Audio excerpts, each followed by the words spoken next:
Bonjour les amis, Shabbat Shalom Uvrach, paracha de la semaine, paracha Vayechi, dernière paracha du livre de Bereshit. Je voudrais dédier ces quelques paroles de Torah pour la guérison de tous les malades d'Israël, ainsi que pour la protection de toutes les forces de sécurité. Amen, Kineraton, et prête pour ma maman, et Kabat Rachmona Bezrat Hashem.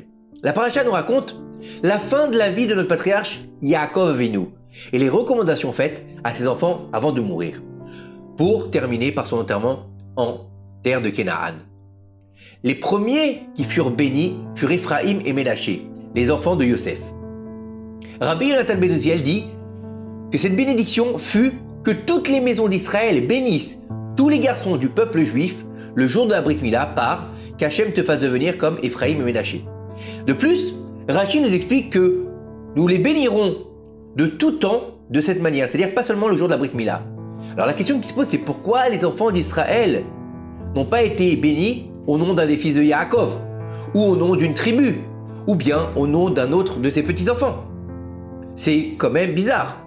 Pour comprendre cela, il faut savoir en fait que Ephraïm et Ménaché étaient à ce moment-là déjà adultes, intelligents, sages. Ils ont bien compris l'altercation qu'il y a eu entre Yaakov et Yosef pour définir celui des deux qui avait le plus haut niveau. Lorsque Yaakov a croisé ses mains pour les bénir, il a mis sa main droite sur le cadet et sa main gauche sur l'aîné. C'était pas normal.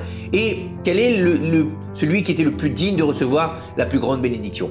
De plus, ils ont dit, je savais mon fils, il lui a dit, je sais, t'inquiète pas, je sais qui est l'aîné. Il lui a dit, celui-là aussi devient un grand peuple, celui aussi sera grand, mais son jeune frère, il sera plus grand que lui, et sa descendance formera plusieurs nations. Malgré tout cela, il n'y a pas eu de séparation entre eux. Ménaché n'a pas été jaloux de son jeune frère. Bien au contraire, il a été heureux d'entendre sa grandeur suprême. Ephraïm n'a pas été condescendant devant son grand frère. À l'opposé, il continuera à l'estimer et à le respecter. Il y avait entre eux un amour et une union exemplaire pour le monde.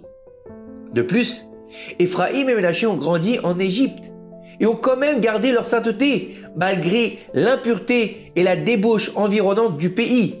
Il est clair qu'un tel comportement est de l'ordre du miracle, parce qu'il faut savoir que l'Égypte c'était le berceau de la débauche.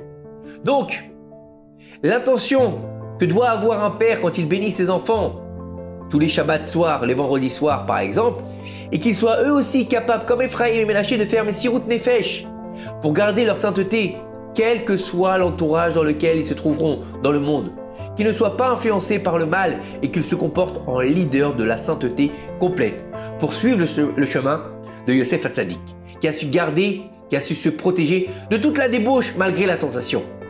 Et de plus, qu'est-ce qu'on peut comprendre aussi, c'est que il faut savoir s'aimer et se respecter, même si l'un ou l'autre réussit plus que l'autre. Il ne faut pas être jaloux de la réussite de ses frères et sœurs. Au contraire, il faut être content de la réussite de ses frères et sœurs et que Be'ezrat Hashem, par cela on comprenne que l'amour, le respect et de regarder l'autre avec bienveillance fait que on sera béni de toutes les bénédictions du monde jusqu'à la fin des temps. Que ces quelques paroles de Torah nous aident à faire venir le Mashiach, Bimera Bemnou. Amen, Kineraton, Shabbat, Shalom, ou Mevorach.